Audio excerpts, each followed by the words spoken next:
Sure. Yeah, why not? All right, everybody, welcome to this presentation. I'm going to briefly introduce Kelan, and then I'll let him take off with his presentation. So, as everyone in the room probably already knows, this is Kelan Amme. He is a history major with a public history concentration and a digital public humanities minor. And he has a lot of credentials to his name, so I was going to highlight that he created a documentary for the Dauphin County Public Library called Reimagining Our Past, that received a second place runner-up award recently at the Pennsylvania Historical Association. And he also has been the social media officer for the History Club.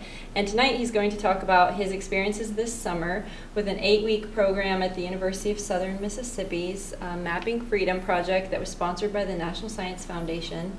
And this was a really prestigious program because only 10 undergraduates were able to participate in this inaugural year for them. So, Kelan, take it off. Okay, thank you, Dr. Myers, and thank you guys all for coming today.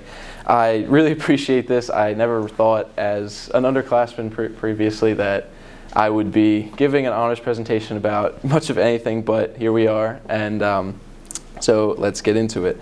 So again, my name is Kelan Amme, and I'm so happy you are here to watch my presentation on titled Visualizing the Myth and Folklore of the United States Colored Troops, How Written Accounts Shaped the Way the United States Colored Troops Were Perceived During the U.S. Civil War. This presentation is sponsored by the Messiah University Department of History, Politics, and International Relations, sort of in accordance with the University of Southern Mississippi Center for Digital Humanities and the Mapping Freedom NSF REU. Here's a little bit of an agenda, so kind of some Jeopardy categories for tonight. I'm going to have a little bit of an introduction about the Mapping Freedom Program, what is, the big question, a context and thesis, my research process, methodology, literature review, maps, etc., results, discussion, and conclusion, as well as a works cited. So here's a little bit more about me. Again, my name is Kelan Amme. I'm a senior public history major with a public history concentration and a minor in digital public humanities. My research interests are pretty broad, mostly centered around public history in general. Archives and museums, public and oral history, digital public humanities, African American history, Reconstruction and civil rights, U.S. urban history, I said that already, digitization, and documentary and content creation. As far as my future career goals, I hope to attend graduate school after my undergrad and receive my Master of Information Science or my Master of Library Information Science and become an archivist. And this is a picture of me from this summer when I gave this exact presentation at the end of the program. So to get a little bit into the program, Mapping Freedom is sponsored by the National Science Foundation and is labeled as an NSF REU. It's kind of a lot of words, and REU stands for a research experience for undergraduates, which are typically STEM-based programs that are offered at large universities in order to include students, mostly undergraduates, from underrepresented backgrounds and communities to kind of diversify the field and expose students who might not traditionally have opportunities to new fields and new programs. This program was hosted by the University of Southern Mississippi, which is located in Hattiesburg. It took place for 8 weeks. There were 10 undergraduate students accepted, and it is a fully funded, all expenses paid experience, including room, board, food, and travel, plus a stipend. And in general, the whole point of this project outside of the research was to expose students to a graduate school style program, allowing them to get an experience to hopefully pursue their education beyond the undergraduate degree. Kind of continue about Mapping Freedom. This program specifically was made to inform students about digital humanities, historical research, and graduate school. The primary goal was to use digital humanities methodology, including historical research and writing, geographic information systems, also known as GIS, computer science, and metadata creation to visualize a theme of social and cultural change during the United States Civil War and Reconstruction periods. And this is a picture of USM. It was a very large campus, much different than Messiah, very flat, it was really hot. This was this summer, so I was dying in the sun as I was watching this. I was taking this picture, but the library was to our right, and it was a very nice change this summer. This is a picture of the cohort of 10 students. We had students from all over the country. There were 2 from York College, just nearby, me in the middle there. 5 students from Mississippi, 4 from USM, 1 from Marietta College in Ohio, and 1 from Cal Poly in California. And this is all of the students plus our program teachers and directors. Over here are as part of the program, we were paired with graduate students. She was the history graduate student, he was the computer science graduate student, and she was the geography graduate student. We also had 3 faculty, one from computer science, one from history, and one from geography, as well as this woman here. Where did she go? Someone is here. Oh, right here. She was, her name is Dr. LeBode. She is the director of the project. She works at the USM libraries in the digital lab. And all the way on the left is Dr. Susanna Ural, who is also the history liaison for the program. Here's a little bit to kind of get a judge of where Hattiesburg is in relation to our area. The white dot all the way at the top right is where I am from in central New Jersey. And the dot all the way down at the end of the map is the University of Southern Mississippi. At the time, I was in Washington, D.C. with Dr. Myers' cross-cultural program. So the first part of the trip was my dad actually leaving early in the morning, right at the end of the program, picking me up right outside where we were staying. And we did about 9 hours the first day down to Chattanooga, Tennessee, stayed over for the night, and then drove the next 7 or so hours down to Hattiesburg. It was definitely a new experience. I drove a lot as a kid all over the place, but this was new. I've never been to the Deep South, and it was an interesting trip for sure. And here's a closer-up look at where University of Southern Mississippi is. This gray area here is Hattiesburg. It is about an hour from the Gulf Coast, about 2 hours from New Orleans, and about 2.5 hours from Jackson, Mississippi, the capital. I'll leave this up for just a couple more seconds. So I was really down there. That was new. I still kind of look at this and kind of am in shock at the fact that I was in Mississippi for 8 weeks all summer. It just kind of just goes right over my head sometimes. So what is these? I have these words put on the left of the screen, just that are on the chalkboard over there, just so we can kind of keep those in mind. These are words that I'll repeat throughout this presentation. I should have included tags in here, but digital humanities. What is digital humanities? Well, as of right now, digital humanities is an emerging field in higher education. It synthesizes digital tools and environments with humanities research questions to produce conversations about topics in new ways. This differs from digital public humanities, which is offered here at Messiah, is also the minor that I have, which uses the same sort of idea of using digital tools, but in order to create a public-facing project, usually revolving around themes of social justice and reconciliation. Geographic Information Systems, also known as GIS, is a mapping software used to display data and information. Think of Google Maps, but from the developer's point of view, kind of the back end of how do you create maps that work and are interactive. And metadata. Simple enough, data within the data. So on Google Maps, let's say you click on a restaurant, and within that little box that pops up is the hours that the restaurant's open, the website so that takes you to the restaurant, and the menu. That is metadata. Small little things that add to the overall scale of what you are learning. And again, what this presentation, I hope to take this presentation not necessarily in the route of a historical research presentation, as while my topic of interest, the United States Colored Troops, is very extensive, I hope to use this presentation as more of a way of learning and a way to learn new things and how to visualize data and how to visualize new research tools and how to use written accounts specifically created during the Civil War and Reconstruction periods that revolve around a multifaceted myth and folklore about the African American soldiers, dependent on perspective, geographic location, occupation, and other factors. I kind of, throughout this process, look to examine language in primary and secondary sources through textual analysis and metadata collection to better understand how certain narratives are constructed about the USCT. And in general, this is just describing how digital humanities is useful to display patterns of change. So as part of our project, we were assigned a primary source base called the Civil War and Reconstruction Governors of Mississippi Project, also known as CWRGM. I'll refer back to that a couple times, might trip over my words a little bit, but it is a collection of letters sent to and from Mississippi governors during the Civil War and Reconstruction periods. And as of right now, in the digital collection, there are over 10,000 documents in the database, with 60,000 still sitting at the Mississippi Department of Archives and History, which is the Mississippi State Archives, that have yet to be processed. We were supposed to go through this collection of primary sources and base our research on a trend or topic we observed. This could include a location or a certain organization that occurred within the letters and things like that. This is the logo for CWRGM, and this is a picture from our trip to the USM archives where they showed us some documents relating to the history of Mississippi. So who were the USCT? The USCT stand for the United States Colored Troops. They were named that under the federal designation given by the Bureau of Colored Troops. They were regiments made up of free and formerly enslaved African Americans. At the time, in the early Civil War period, unofficial militias were sort of established across the North and the South prior to the Emancipation Proclamation and General Order number 143 in 1863. The USCT were sort of integrated into the Union Army under the direction of white officers and fought throughout the middle and end of the war and into the Southern occupation period.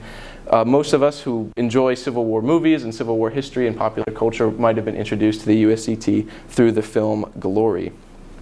I was sort of inspired by the USCT from my research that I've done here at Messiah. Throughout much of my research, I've come across figures who impacted Central PA and the United States Colored Troops, specifically Thomas Morris Chester, Martin Delaney, Jacob Compton, and William Howard Day, who are all notable activists, movers, and thinkers within our region who were involved during the Civil War and Reconstruction periods, fighting for civil rights, and also were involved with the USCT. As I was coming up with my research question, I looked to sort of involve my way of analyzing text and determine how I may create data from places where data isn't existing, specifically numbers and quantities and things like that. Most of the time, digital humanities projects involve some sort of numbers and data that can be displayed. I hope to kind of create data and visualize it in a way that is able to tell history in a new way about topics that we do not necessarily fully understand. I hope to kind of move from the top of this like historical iceberg to the bottom and through the letters sent by Mississippians and their first-hand accounts, and as well as others, and how we can get out of our own historical boxes that we create from our prior learning and use this technology to understand new voices and their relationships outside of the boundaries in the sources, meaning the letters, the context of those letters. These accounts sort of break boundaries after doing this kind of research and what they say, and through the methodology, you can see how similarities and trends using digital humanities can connect to greater themes. I would like to thank Dr. Michael for inspiring me to add these sort of research questions from our historiography lecture yesterday. So diving into what the USCT were in the South and Mississippi. So first, the USCT became into Mississippi through the Louisiana Native Guards, who were some of the first Southern USCT regiments that were established in the region. They were in New Orleans. They were then sent to Ship Island, Mississippi, which is a barrier island off the coast that was captured by the Union Navy. They then conducted raids along the coastline and up the Mississippi River. The USCT continued to spread across the state, again, as the Union Army advanced throughout the South during the Civil War, as the South started to retreat further and further towards Richmond. And as time went on, we start to see, when the USCT start to grow and become official members of the Union Army, we start to see significant instances of differing written accounts writing about how the USCT were in battle, what they were doing in a certain state from the point of view of these Mississippians. And one of the first instances, not necessarily in Mississippi, that I found in my research was in Fort Pillow, Tennessee. Fort Pillow is right near Memphis. And here's Mississippi, here's the Mississippi River. It is a battle that occurred on April 12th, and there was a campaign following that I will get into later. So Fort Pillow, what happened? On April 12th, 1864, Confederate General Nathan Bedford Forrest, also the founder of the KKK, attacked the Union-occupied fort. At first, the Confederate Army was supposedly had overran the fort and brutally defeated the Union soldiers, which caused severe controversy in after-action reports. Again, we start to see this sort of narrative become created about where the USCT were involved. Reports were noticed after the battle that were sent to the U.S. Congress as well as the public, and to sort of combat this, the Congress sent two men down to report back on what they occurred. And in general, what they came up with was that Forrest and his men committed atrocities against the Union soldiers, specifically the United States Colored Troops who were stationed there. Here's a depiction from one of my articles of the battle at Fort Pillow. We started to see this very dramatic battle scene occurring with Confederate soldiers attacking and fighting in the background, with people supposedly raising their hands in surrender and things like that, as well as African American soldiers around here. So in the aftermath, we start to see this narrative created by these two congressmen. They, in general, after many historians have studied this topic, they presented an exaggerated account of the battle that was biased towards the radical Republican perspective in Congress, sort of forcing the hand to take action within the war. This sort of differed in newspaper reports from the time, where a bystander had supposedly witnessed the battle but viewed a different scene, saying that these soldiers were not overrun by the Confederate soldiers. They were actually, as soon as the Confederates charged the fort, they turned and retreated. This started to set a stage on a national level from Congress and the Union military against General Nathan Bedford, General Forrest and the Confederate Army, especially in battles involving the USCT. Again, this story was highly publicized throughout the government and the public. Again, this was my first instance where I felt kind of inspired to see where these narratives started to be created and how it can travel throughout Mississippi in further research. I will jump back on this topic later on. So, navigating our sources. And I was as I was inspired by this information that is directed to shift the narrative, I began searching for any letter that involved the USCT. I found a total of 57 different document collections pertaining to the USCT in CWRGM. I then began forming a collection of sources writing about the USCT in some ways, saved my documents to my Zotero program, which allows me to save the links to all my things with certain bibliographic information. I was able to create my own metadata, which I'll talk about shortly, and tags that save important information about the source. And in general, what I really want to take away from navigating these letters is how, again, we can use certain textual analysis to get data from things that were 150 years old. Here's an example of the Zotero program that I was using. This is just a small portion that I will finish showing later of all of my letters and things that I had found in the beginning of my research, with the web page, the title, as well as the authors, which I hand entered in, as well as the link. And when I access the source, Zotero is a great thing for when you're trying to find sources for a paper and you want to save them for later. It allows you to put them in collections. It is completely free, and I find it just very handy. So what to do with this information? Well, to do visualizations, as is the title of my presentation, you need information. And so how can I take textual information and create data? So as an answer, I want to analyze the source for details that can be included within an Excel spreadsheet. This may include another vocabulary word that I got over there, tags, such as the letter author, the letter ID, the letter date, letter location, municipality, county, and state, as well as the latitude and longitude if available, if the location is given, a letter description, and an incident type. These tags are just a few of the sort of identifiers that I created while, I thought I hit something, that I created while I was reading through these letters and saving them to my, my database. Here's an example of one of the letters. I'm going to click on this because I would like to show the website. This is CWRGM. It is probably the epitome of what a digital historical collection should look like. They have different menus describing the documents, how to explore the collection based off of certain identifiers, vital statistics, places, organizations, occupations, and things like that. They have resources for teachers and educators, lesson plans, workshops that revolve around different topics and a way to utilize these sources in ways that are educational and informative, as well as other media, about pages, and how to get involved with the project. The reason they have this is because this organization is partially funded by all of these organizations at the bottom, including the National Archives and the Mississippi Department of Archives and History, as well as other organizations at USM, National Endowment for the Humanities, Mississippi State Archives, and the University of Southern Mississippi. It was really interesting. As part of our program, we were taught how this database was created, as because one of our professors was one of the founders that works within this program. She showed us how this program is sort of an offshoot of the Mississippi Digital Library, which is a non-for-profit organization that goes out and kind of outsources their services to other historical societies, museums, schools, and people who want records digitized or how to portray documents online and things like that. So here is an example of the letter. This is a petition to Mississippi Governor William L. Sharkey, September 22nd in 1865.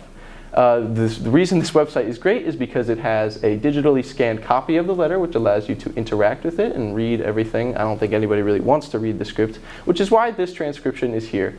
These transcriptions are great. They are crowdsourced through multiple different levels of people and then put online. It has certain highlighted names and locations based off of certain identifiers that come up throughout the letters, because again, there are 10,000 in this database. And if you click on these, it will bring you to another menu where all of the letters that include the words Black Troops are listed, or all the letters that include the location Okolona exist. So as you scroll down, the transcription continues. This was a letter from multiple citizens in a certain town in Mississippi that basically described the presence of United States colored troops in their town and how they are being disorderly. This was just really interesting because you see multiple 8+ people writing about why they don't want the United States colored troops in their town. The website continues by labeling all of the people in here, and if you click on them, they will bring up any letter or document where they are listed, the events in which the letter sort of describes crime, robbery, things like that. The military units that are mentioned in the letter, as well as certain organizations like the Army and Congress and other people like that, as well as the occupations of the people listed. And again, if you click on these, it'll bring up other letters that talk about planter or things like that, as well as places, social identifiers, and other vital statistics. And then here, as the letter kind of continues on, are more and more of these, the authors of the letter and the pages, as well as the letters, the communications being sent back and forth. So that's just an example of one of the many sources that I used. Let me just fix this here. Okay. So I mentioned tags before, and tags sort of have to work within your Excel spreadsheet in order to visualize your data. I'll kind of run through these. The ones I mentioned before were just a few. So I started with, this is an example from that letter I just showed you. This is from Jay Moriarty. He was the first signer of the letter. The letter ID, which is the CWRGM workers sort of identify the tags and want to specify the numbers to a certain letter, the letter date, the county, the full location, as well as a certain municipality, county, and state that is listed. Sometimes they aren't. The latitude and longitude, which you have to search up on your own usually, the URL, and then sort of when I was creating this information, I wanted to find the age of the letter sender. So I couldn't find one for this gentleman, but he was male, he was white, and it continues on further. This information is very important because when you're going into your visualization programs and you're looking to show data, you need to have as many options as possible. So that can include searching for certain letters that are only from Chickasaw County, Mississippi, or are only from the latitude or longitude of this, or are from only people who are males. Continues on here with the birthplace and birth date. Some of them are not filled. The home of the person where they lived in 1860. This information is all sort of taken from the United States Census records, which is further research that I did. The occupation of the person. He was a committee chair, so there's likely that he was one of the ones penning this letter. The recipient of the letter, Governor William Sharkey, as well as a description of the letter, which I took from the CWRGM database. I then created, as I was reading, incident types, because in the letter they don't necessarily say what exactly they're writing about. So after looking through and connecting to my topic, I decided that this sort of writes as a general outrages committed by the USCT, sort of using the language that they used. And these tags I tried to keep consistent throughout my data points, and sort of I'm able to relate these. I then included another incident type, which allows me for further analysis. And then I wanted to make a positive or negative distinction, sort of describing the ways in which like a yes or no allows you to find all the letters that describe sort of have a negative connotation and or positive connotation, which we find in other sources later. And then my citation. Here's an example of my Excel sheet kind of in its full context. There's much more points than this, but this is only a small portion of the available information that I sourced during my research. And now that that data is fully put into Excel and put into a spreadsheet, how are you supposed to organize that? Well, after you organize it into a spreadsheet that is both readable and easily accessible, you then go to your GIS program, which is what we did. We use QGIS, which is a free open source software available for Mac and PC that that is free to download. You then will go to a usually local or state or federal county website that you download a shapefile, which is sort of a thing of data that allows you, when you load it into your QGIS program, it'll show your map of your state or your county or the country even. You then download your Excel sheet and join it to your GIS by the latitude and longitude. I would love to dive into exactly how to do this, but that would take a very long time. I would be happy to discuss it with anybody at any other point. So after that is loaded, this is sort of an example. This is the shapefile of Mississippi and its counties, and all of this stuff up and below and above it are sort of the appropriate data that it has to connect to when you load your things into the program. So congratulations, you made your first simple GIS map. This shows these white dots are a few of my letters from one of my first maps that I created. And this is a map of Mississippi and the United States, as well as Louisiana and its congressional districts. It's a little messy. I think I downloaded the wrong file at that point, but this is a very basic GIS map. GIS is very intuitive as it allows you to, at its most basic level, just put points in places. And this is really translatable to other digital humanities projects. So now what? Your points are there, what is next? And using GIS, just like many other information system programs, you can perform queries to find out a how much, a how many, a who, a what, a where, and a why, and so on. And using the tags I made into my Excel sheet, and I was able to go and search for, use queries to create points relative to my research interests. This is an example of the query tool within QGIS. What it allows you is there's a bigger menu here where you click and all of your values, these are all the values that were in my Excel sheet, they all pop up here. What you do is you go down to, I want to define a certain incident type. I click incident type, it will pop up in this little dialog box here. I'll then be like, okay, what incident type do I want to show on my map? I will click all unique values and all of these will come up. And then I can then select Union Military Occupation. Actually, rather, I have to click equals. So any incident type that is equal to Union Military Occupation, I then click Enter, and those points will be visualized. And again, through the tags I created, I was able to find 22 letters that directly refer to the USCT from the perspective of a Mississippian, a Union Military officer, and other types of accounts and interactions. I wanted to find what we can deduce from the accounts that were in these letters. Sort of describing the, again, back to the Fort Pillow incident, where do people get their narratives about what the USCT are, who they are, and what kind of role they have in the South. These were my results from the first set of 22 letters. 22% of them refer to occupation, 9 threat, 4 violent crime, 4 violence against the USCT, 9 refer to the imprisonment or pardon of the USCT soldier, 4% refer to military discipline, and these other two, these are really interesting because this is kind of where the second incident type tag comes in. We have occupation and we have occupation.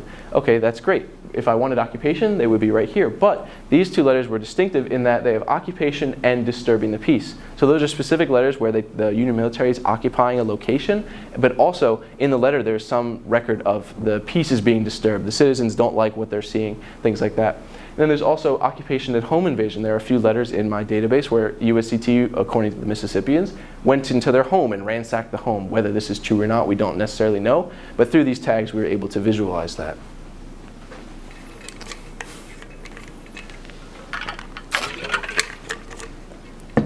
Okay.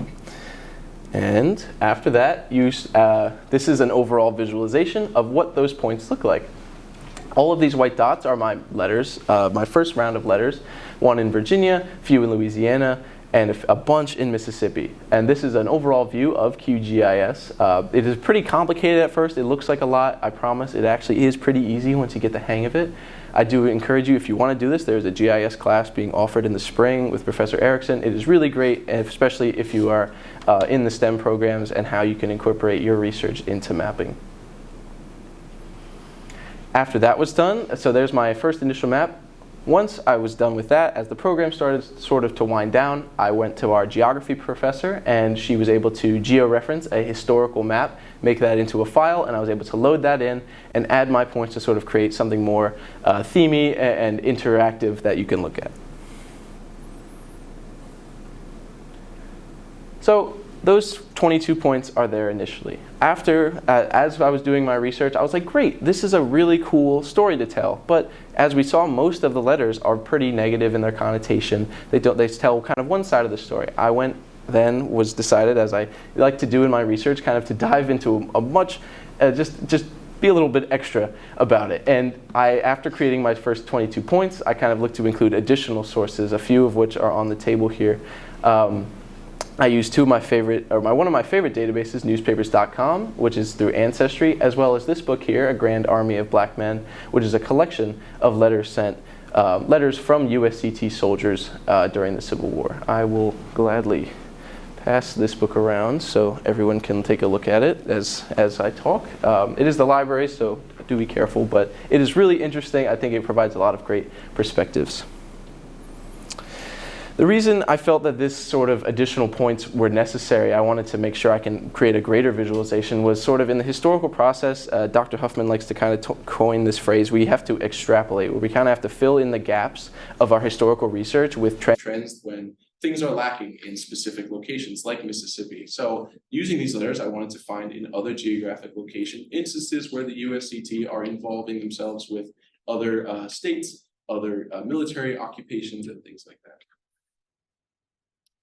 Through my research, I was able to find 25 newspapers and 30 letters from USCT soldiers. And in the end, after adding everything up through letters that I find in CWRJM later, I ended up having 102 unique documents within my mapping program. I again created metadata and Excel sheets for all of this new data from my newspapers and letters from African American soldiers, added them to my map, and here are some of the final results. This is a map showing all of the newspapers that I found using newspapers.com. It's really interesting because as I was searching just basic USCT involving blank, quote searching, things like that, many of them came from the South at first, but I was really interested to see how they spread into Missouri, and how they were spread into Chicago, and how they even spread into Minnesota and New England too. A lot of these times these stories were printed by Associated Press and were spread all across the United States, showing that the story of the United States colored troops was sent throughout different geographic regions. And here are my letters. All the blue dots are letters from Edwin S. Redkey's book. These are all letters, again, sent from United States colored troops soldiers during the Civil War. Again, it's really interesting to see here geographically how they follow kind of the coastline of the southern United States. This is because a lot of times when African Americans were being enlisted in the North, they would take ships all across the coastline and be deployed at various areas. And through my map, I decided to deploy kind of a different symbology, is what it's called, where I have this white dot in the center, and all of the letters from that specific location sort of fan out and show the quantity of letters within a certain location. That kind of differs on this map, as well as my other ones, where I have, it might be hard to see, these numbers, which show just how many letters are in one specific location at one time. So, as a result, using this further research, I started to gain a greater understanding of how the USCT interacted across the United States. And through the letters and through my metadata that I created, in the USCT letters, 24 of them referred to violence committed against the USCT, 15 referred to Union military occupation involving the USCT, 2 refer to the emancipation of formerly enslaved peoples, and 1 refers to a discussion involving equal rights within the Union Army. It was really great reading this book because I started to gain another understanding from the point of view of the African American soldiers. And I felt that it was really vital to include these voices because then I will not be allowing the single narrative to sort of shift into my historical topic. And for my newspapers, the biggest ones I found, 8 referred to Union military enlistment and 5 referred to occupation. So diving kind of back into the selection process and the querying process, these green dots over here are from the CWRGM database. These green show the letters that talk about occupation and disturbing the peace. And these over here are the letters from the United States colored troops. All of the yellow dots refer to some sort of incident of violence where they're writing about some kind of violent act occurring, whether it's in their region or in their army or to them. And this is all of my newspapers. These blue dots here, here, and here all refer to Union military enlistment. I was kind of intrigued why it's so spread out, but I guess that's just kind of how the story will travel. So as my results, when I was doing this research, I was able to discover that 2 major locations come up during my research, especially in Mississippi, Ship Island and Northeast. I meant Northeast Mississippi. Ship Island, like I said before, was a barrier island off the Mississippi coastline that was taken over by the Union Navy. It was then used as a staging area, and the Louisiana Native Guards, then integrated into the United States colored troops, were sent here after being recruited by General Benjamin Butler through General Order Number 62. In this writing that I sourced from, they were known as for their well-known loyalty and patriotism, again adding another perspective about the USCT from the view of white Union officers. They also created opportunities at Ship Island for the Union for USCT to fight for the Union Army, sort of imploring other free and formerly enslaved African Americans to come and sort of self-emancipate as a member of the Union Army. And Northeast Mississippi. There are two main battles that occur following Fort Pillow in Northeast Mississippi, one at Bryce's Crossroads, which again followed after the Union defeat at Fort Pillow. It was led by Colonel Edward Boulton. It was a large army of USCT that flooded into Northeast Mississippi to sort of kind of avenge the losses that occurred in Tennessee as sort of a hunt for General Forrest. They were again motivated by this idea, and at first they were overwhelmed by Forrest near Ripley Guntown Road, but there were some differing accounts about this battle. At first, the Southerners had said that the United States colored troops again had run away like in fright because of the surprise attacks by Forrest's men. But in Union accounts, they had said the Union men and the USCT had fought bravely, sometimes using their weapons in hand-to-hand combat when they had no more ammunition. The Confederate soldiers again said otherwise, but this demonstrated the potential of the United States colored troops on a larger level. And the second battle, which occurred in Tupelo, was a second chance for Colonel Boulton and his USCT soldiers. They fought off waves and waves of surprise attacks from Forrest. At first, 3 Union commanders were defeated, but Boulton and his USCT were renowned for their resilience. They were able to again prove themselves to the Union and secured Mississippi's northern border, and kept Forrest's large army from moving against William T. Sherman's march to the sea, which sort of cut off the South in general and separated the upper South and the lower South at Georgia. And again, here I decided to dive deeper into my further research and find sort of CWRGM letters that referred to Ship Island, again, to diversify and add context to areas in which the USCT weren't necessarily named. But I felt it was important to bring in point of views to write about how maybe in some of the letters along the Mississippi coastline, they heard cannons being fired off the coast into Ship Island, and they were like, we need to bring Southern troops down here now. And again, this didn't happen, which is why the Union were able to move up the Mississippi coast so easily. And on the right, I continue by finding newspapers about the battles in Northeast Mississippi as well. They spread into places like Chicago and in Missouri here, as well as Mississippi. Most of them occur, the newspapers come right from the town in which the battle occurred.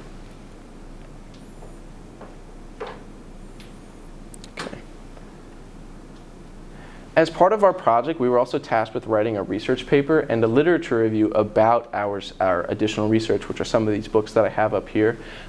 Within our research, we were supposed to sort of project this project in an academic way as well as a more public way, which I will show later.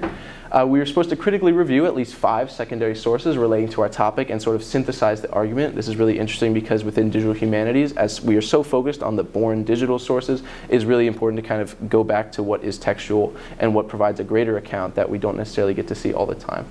In our program, the first 4 weeks were teaching, so we were learning about these digital humanities methodologies and certain best practices, and the last 4 weeks were working weeks, in which case, during the course of about, I think, 5 days, I was able to write a 15-page paper about my whole process from the summer, and that was to be shared with our program at the end.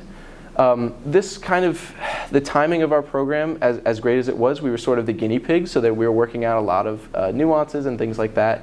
So in my research, I was able to skim 7 books and a whole bunch of journal articles about my topic that I would have loved to include in this presentation, but we would be here forever, and I don't want that to happen. But I'm so happy you guys are here anyway.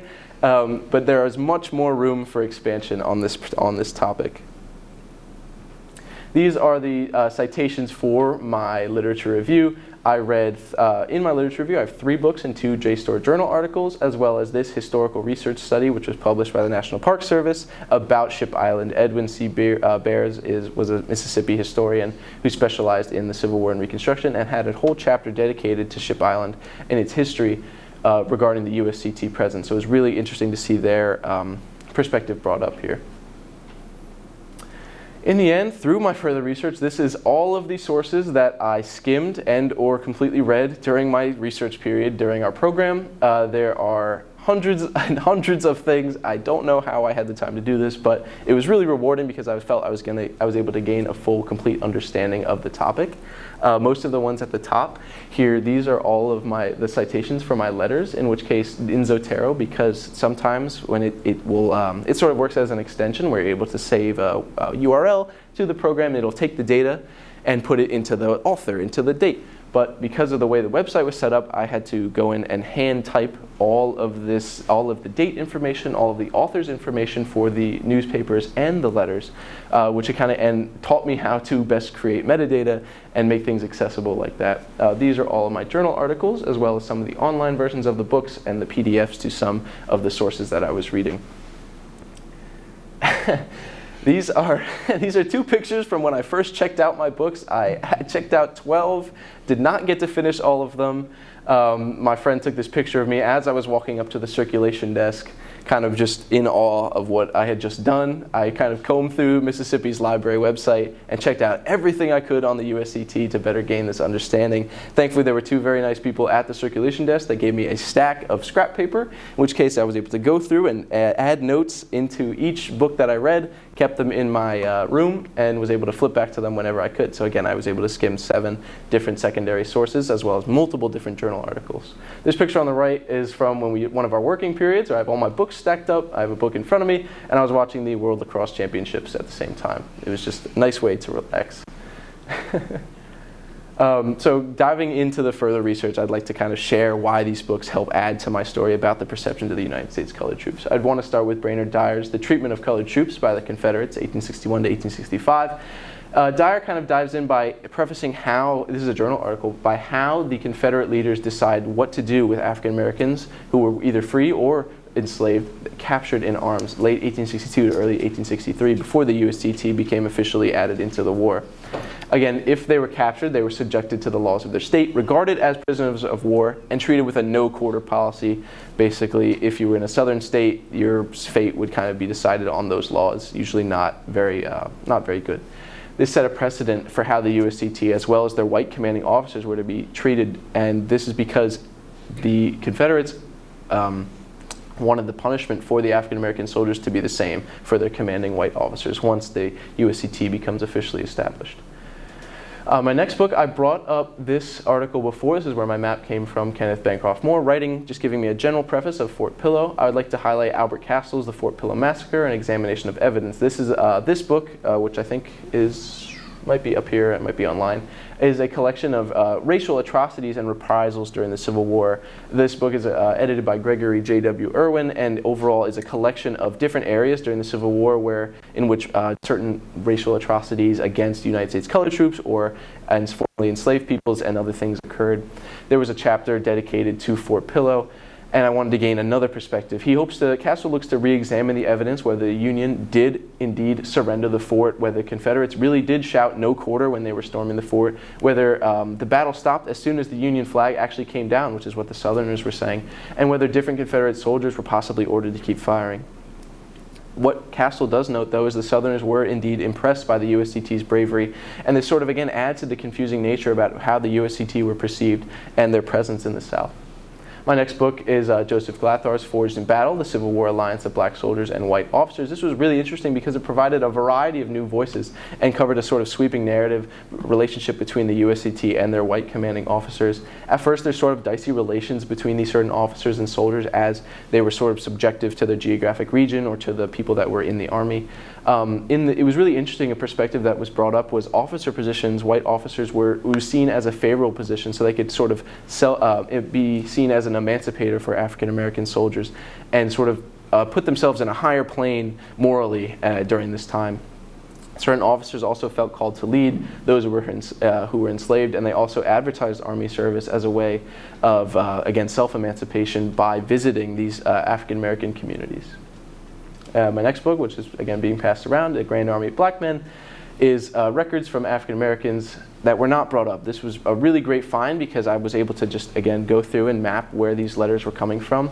There's a total of 129 letters printed in African American newspapers, the Christian Recorder and the Weekly Anglo-African, which were two historically African American newspapers that were spread all across the country from sort of our region.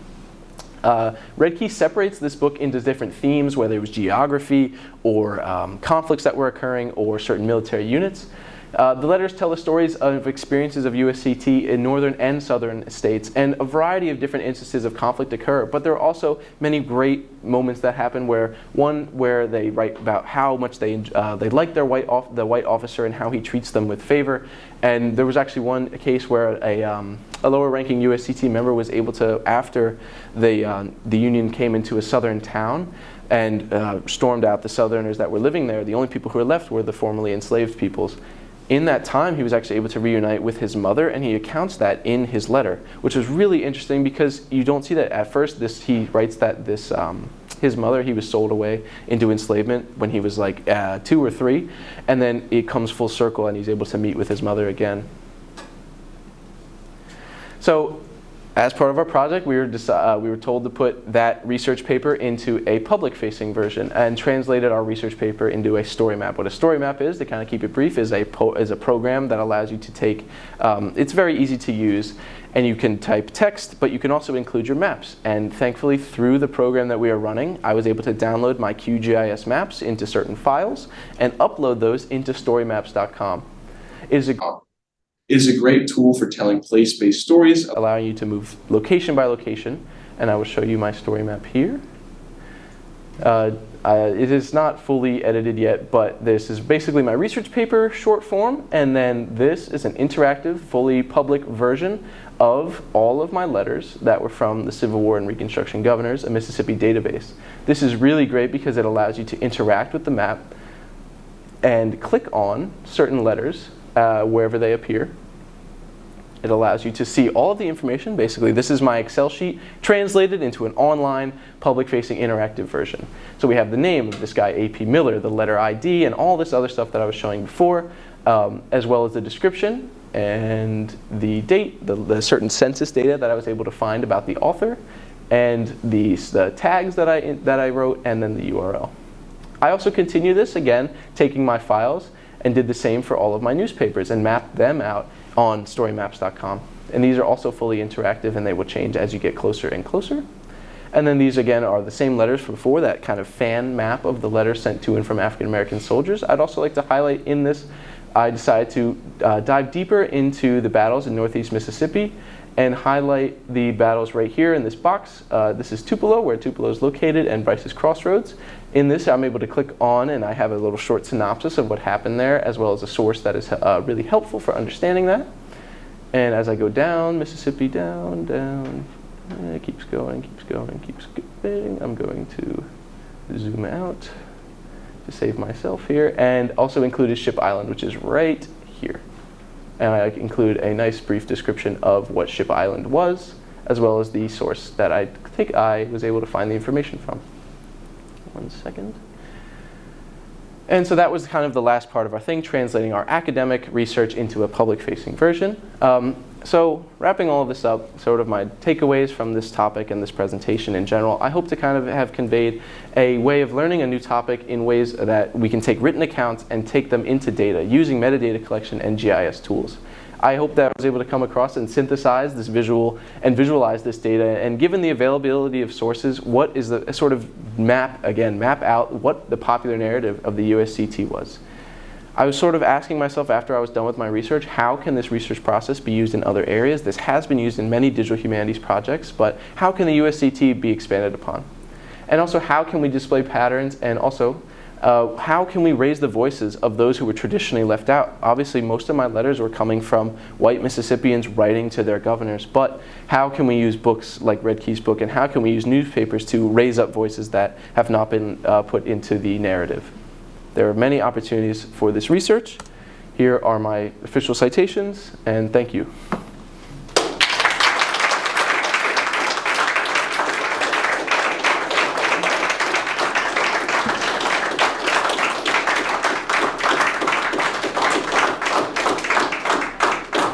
If you have any questions, I'd be happy to answer them now or later. Yes?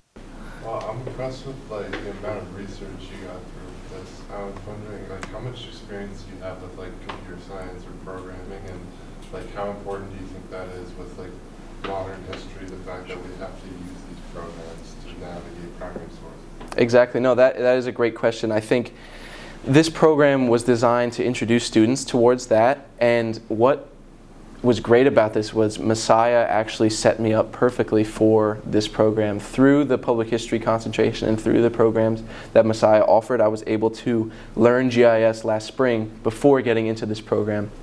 I was able to take digital and public history with Dr. Myers and Dr. Pettigrew to kind of learn how these stories are put onto programs like Story Maps, and learn, while I don't have a big computer science background, I do think it's valuable because in these programs like GIS, you're able to code certain methods and code certain things. I don't have that background right now, but you're able to utilize those tools to visualize your data in new ways.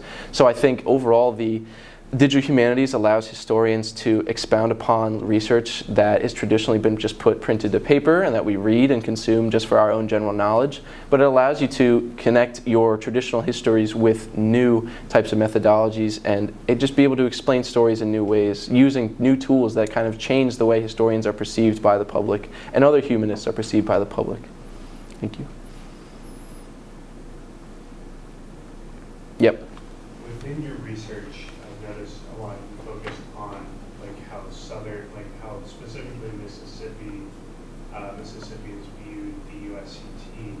Did you find or engage in any broader or greater research about national perspectives about the USCT, specifically within the Union Army and white Union soldiers in there? Sure. Yeah, this is, so as part of our program, we were sort of directed to highlight the CWRGM database as our first source that we were pulling from because that was what was being funded. In my research, the one book about the relationships between white officers and African American soldiers, that gave a really great account, as well as the letters from the soldiers, how they interacted, because we were able to see sort of instances where the white officers were like, they knew that the USCT, some of them were formerly enslaved and they wanted to welcome them into some kind of home and some kind of thing like that. So I think that in other places like other states and nationally, I think that this program and this database is sort of exhibit A of how to tell that story, and I kind of, if I could, encourage other states to sort of take their history in this way and able to sort it in ways that can be analyzed like this, because then we're able to sort of get all of these perspectives in different areas and kind of collaborate to try to get this greater narrative about what was occurring broadly.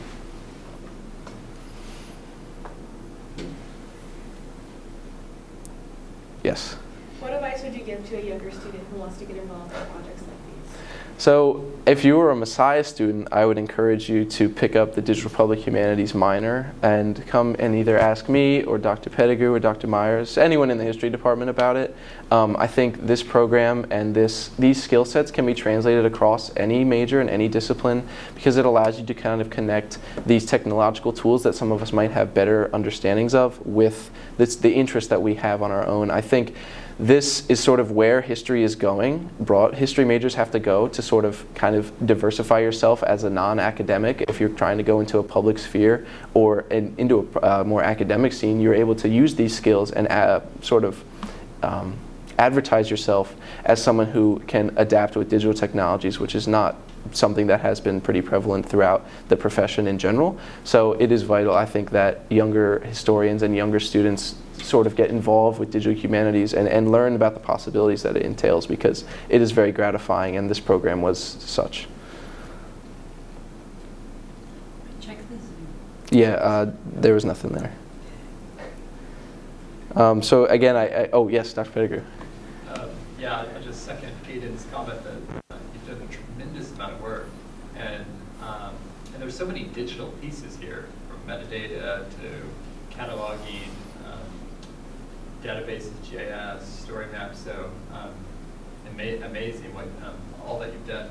I wanted to ask about, on the other side, when you were collecting data, you found 47 sources out of a database of 10,000, and so. Which is actually 47 still a lot.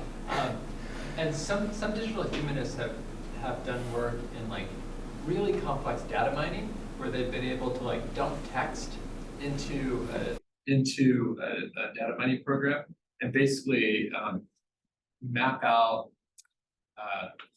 like plot lines, 19th century novels. Could you do any of that stuff on the other side, or was it a manual process? In this process, most of it was manual. Again, as we were kind of the guinea pigs, they were showing us the very basic research methods on how to navigate the database. And what they did within CWRGM was organize it in a way that when you click on a letter, again, like I said, when you click on a name, it will pull up all the similarities. And that sort of was able to help us because we were able, just like in certain article databases and things like that, it has like related readings or related texts. And the database was very user-friendly in that because they only have 10,000 and they have them all organized by certain subjects, it is pretty easy to navigate because you can click through and they will still offer you a description of what I was reading. A majority of the letters sent involving the USCT were actually ration reports, which just discussed what things we need. They were just little documents with numbers and what food do we need, which also could have been another interesting thing to map out, but I digress. And so through that, the database was very user-friendly and it was a manual process. All right, well, everyone join me in thanking Kelan one more time. I would like to say a final thank you to Dr. Myers and Dr. Pettigrew for all their support, and as well as my other friends and faculty and family at home and everyone at Messiah for supporting me through this process. This was a very new experience for me, and being part of such a great program, such a new program, something that is so transformational. Being able to know that my education here at Messiah directly influenced and impacted my future career through programs like this is very valuable, and I'm very grateful for that opportunity. So thank you to everybody and everyone who came tonight.